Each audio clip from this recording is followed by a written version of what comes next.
तो चलिए आज बात करते हैं अमेरिका की एक ऐसी पीस पहल की जिसने दुनिया भर में एक डिप्लोमेटिक तूफान ही खड़ा कर दिया था। ये ट्रम्प का बोर्ड ऑफ पीस आखिर था क्या? और सबसे बड़ा सवाल, ये इतनी बुरी तरह फेल क्यों हुआ? देखिए, इस कहानी की शुरुआत ही एक पहेली से होती है। अमेरिका एक बोर्ड ऑफ पीस लॉन्च करता है, पर दुनिया के सबसे ताकतवर देश उससे दूरी बना लेते हैं। भारत तो इस न्योते को सीधे सीधे नज़रअंदाज कर देता है, लेकिन उसका पड़ोसी पाकिस्तान इसमें शामिल हो जाता है। तो आखिर चल क्या रहा था? इस पूरी गुत्थी को सुलझाने के लिए हमें सबसे पहले ये समझना होगा कि ये बोर्ड ऑफ पीस आखिर था क्या। असल में इस प्लान की दो अलग अलग कहानियां थीं। एक जो दुनिया को दिखाई जा रही थी और दूसरी जो पर्दे के पीछे चल रही थी। एक बहुत बड़ी और महत्वाकांक्षी सोच। कागज पर तो इसका मकसद गाजा को फिर से बनाना था, लेकिन असली छुपा हुआ इरादा कहीं ज्यादा बड़ा था। अमेरिका चाहता था कि वो यूनाइटेड नेशंस को साइडलाइन करके एक नया वर्ल्ड ऑर्डर बनाए, जिसमें दुनिया के झगड़े सुलझाने के नियम वो खुद तय करे। लेकिन जब इस प्लान को दावोस में दुनिया के सामने पेश किया गया, तो अमेरिका की ये बड़ी महत्वाकांक्षा एक बड़ी हकीकत से जा टकराई। व्हाइट हाउस को बहुत भरोसा था। आप देखिए, उन्होंने 60 देशों को न्योता भेजा। उन्हें उम्मीद थी कि उनके इस आइडिया के सपोर्ट में कई देश खड़े हो जाएंगे। लेकिन असल में हुआ क्या? आए सिर्फ 20 देश। सोचिए, ये सिर्फ एक छोटा मोटा झटका नहीं था, ये तो अमेरिका के लिए दुनिया के सामने एक बड़ी डिप्लोमेटिक बेइज्जती थी। और जो देश नहीं आए, उनकी लिस्ट तो और भी बहुत कुछ बताती है। सारे के सारे G7 देश, पूरा का पूरा यूरोपियन यूनियन और भारत जैसी बड़ी ताकतें, सबने दूरी बना ली। ये एक तरह से दुनिया के स्थापित पावर्स का एक खुला बॉयकॉट था। और यहीं से सबसे बड़ा सवाल उठता है कि पाकिस्तान जैसे कुछ देश क्यों शामिल हुए, जबकि भारत जैसे बड़े खिलाड़ियों ने इससे दूर रहना ही बेहतर समझा। अब यहाँ पाकिस्तान और भारत का जो फर्क है वो बिल्कुल साफ दिखता है।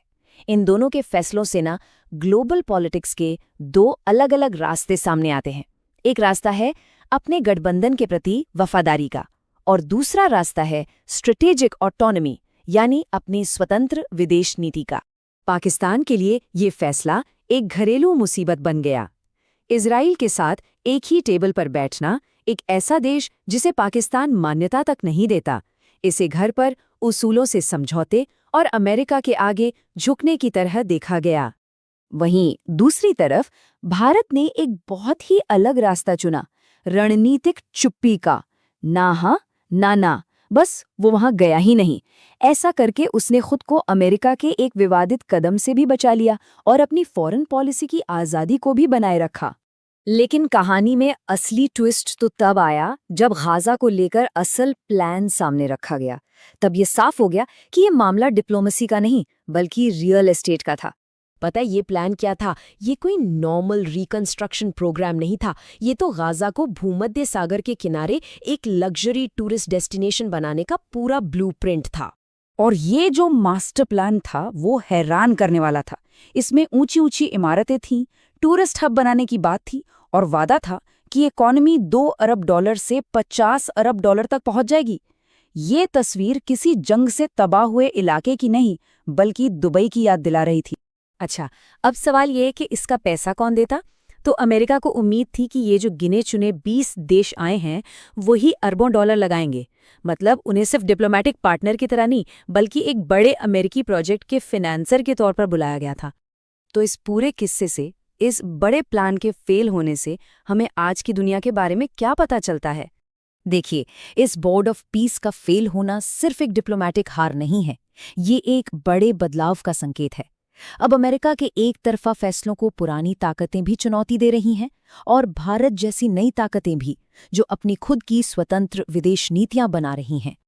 और आखिर में ये हमें एक बहुत ही ज़रूरी सवाल के साथ छोड़ जाता है कि जब शांति को एक बिजनेस डील की तरह देखा जाने लगे, तो उसकी असली कीमत कौन चुकाता है?